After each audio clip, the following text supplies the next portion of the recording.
Bonjour, je suis Daniel et je vais vous montrer l'Unicosmol. Cette version, c'est la version plus grande après Liberta Prima. Je vous conseille d'aller voir la vidéo de Liberta Prima parce que ici nous ne regardons pas les mêmes fonctions qu'il y a ici. Pour dessiner, vous pouvez utiliser l'assistance, qui c'est ça. Dans la vidéo de Liberta Prima, vous voyez beaucoup de détails. Et ici, nous allons voir seulement quelque chose. Par exemple, ça c'est très clair dans la vidéo de Liberta Prima, je l'ai dit. Nous avons changé quelque chose. Par exemple, la pente. Nous allons dans la panne sablier. Nous allons la changer. Ça seulement pour vous montrer que vous pouvez changer tous les pannes, sablier, intermédiaire, les fêtages, les entrées, tous les détails. Et par exemple, ici, je vais écrire la tour de la panne sablier, c'est ça. Je vais copier toutes les propriétés dans l'autre côté. Mais comme vous pouvez changer tous les pentes, vous pouvez aussi changer aussi les débords de pignon. Ça, c'est un débord de pignon. Je vais cliquer et je vais sélectionner le bord de pignon triangulaire.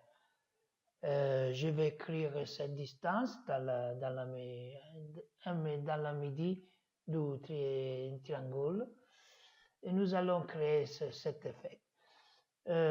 Ok, nous allons continuer. Nous continuons. Et ici, il y a l'intégral des chevrons. Et nous avons dessiné une toiture. Et comme on dit, nous allons voir seulement les différences plus importantes. Ici, dans les chevrons, il y a aussi la possibilité dans l'Unicosmol de dessiner un chevron libre, comme c'est ça. Par exemple, je vais cliquer ici et nous allons créer un chevron Nembia. Ici, nous allons faire la même chose de l'autre côté avec le bouton CTRL ou avec la lettre V. Nous allons changer la référence. Ok, je vais confirmer. Et nous allons aussi voir que dans cette version, il y a la possibilité, comme en Liberta Prima, de mettre les lucarnes, par exemple les fenêtres des toitures, les chemins. Mais le dessin technique le dessin que vous allez faire, c'est seulement 3D et vous avez seulement quelques dessins. Ici, il y a beaucoup de détails, plus de détails. Par exemple, ça c'est seulement un exemple qui est possible aussi en Liberta Prima. Ici, nous allons changer la panne. Et je vous voudrais montrer, si vous allez tester la version gratuite Liberta, un petit en particulier qui n'est pas, je n'ai pas dit dans la vidéo de Liberta Prima. Je suis en train de changer l'auto de gouttier. Comme vous voyez, il est changé. Pourquoi? Parce que ici, dans les parois, il y a cette option qui va fixer la hauteur maximale de la fenêtre. Et quand je vais changer la panne, l'inclination ou le débord ou quelque chose d'autre, il va changer, il ne va pas toucher la hauteur de la fenêtre. Et ça parce qu'il y a cette option. Si nous allons désélectionner cette option et nous allons dans les pannes, encore une fois, je vais écrire en distance. Et ici, je vais dire, par exemple, que la hauteur doit être 300 cm. Je vais la copier de l'autre côté. Et comme vous voyez, nous avons désélectionné le bloc qu'il y a ici. Ça, c'est seulement une option.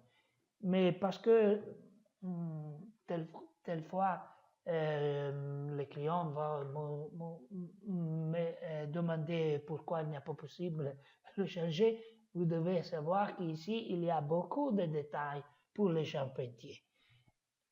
Ok, ça c'est seulement en parenthèse. Et nous allons continuer. Ça c'est seulement une parenthèse.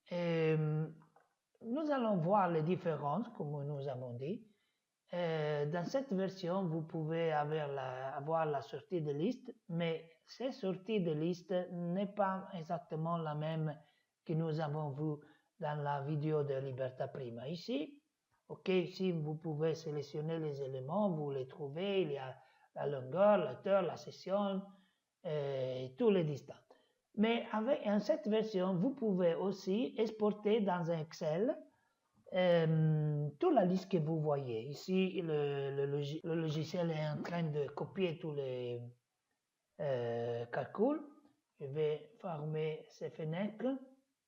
Et comme vous voyez, ça s'est reporté dans Excel.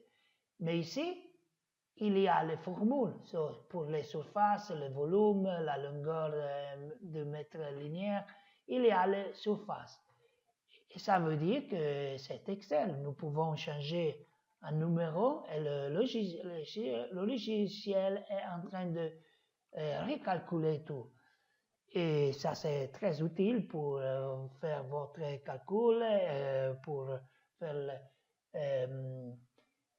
en commande pour calculer les costs pour les clients et voilà. Et nous allons fermer cette fenêtre.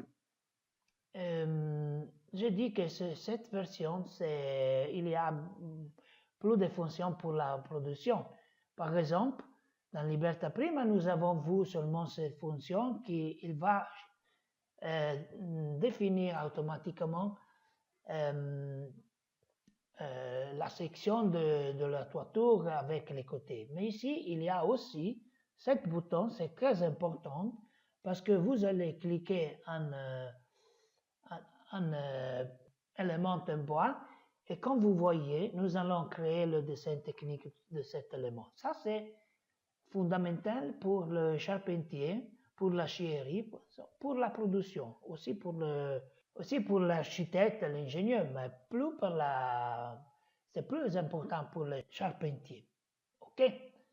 Nous allons voir aussi qu'il y a la possibilité d'afficher les étiquettes, par exemple, les numéros de chiage que nous avons calculés avant avec la liste bois, ou pour la liste de CNC, pour la production. Ici, il y a tous les numéros, comme vous voyez, de tous les éléments, comme nous allons voir. Par exemple, ça c'est le numéro 10 de cet fêtage. Et il y a aussi la même possibilité dans les vues de 10.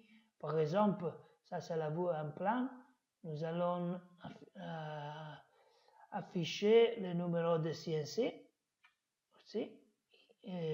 Par exemple, je vais masquer ici, par exemple, s'il y a l'affêtage, ici il y a la panne intermédiaire, la panne sablée, les chevrons et tout.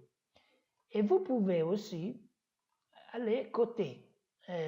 Par exemple, je vais cliquer ici et je vais définir la cotation libre, comme vous voyez. Et je vais la fermer, je vais l'annuler. Je voudrais vous montrer qu'il y a aussi la cotation en chaîne. Oui, en chaîne. Et la cotation ordonnée. Comme vous pouvez voir maintenant, je vais faire aussi ça. Et la cotation ordonnée, ce sont des cotations progressives. Ok, je pense que je vous montrerai toutes les fonctions importantes de Linismo et je vous attends dans la prochaine vidéo de Ligne Collage. Merci.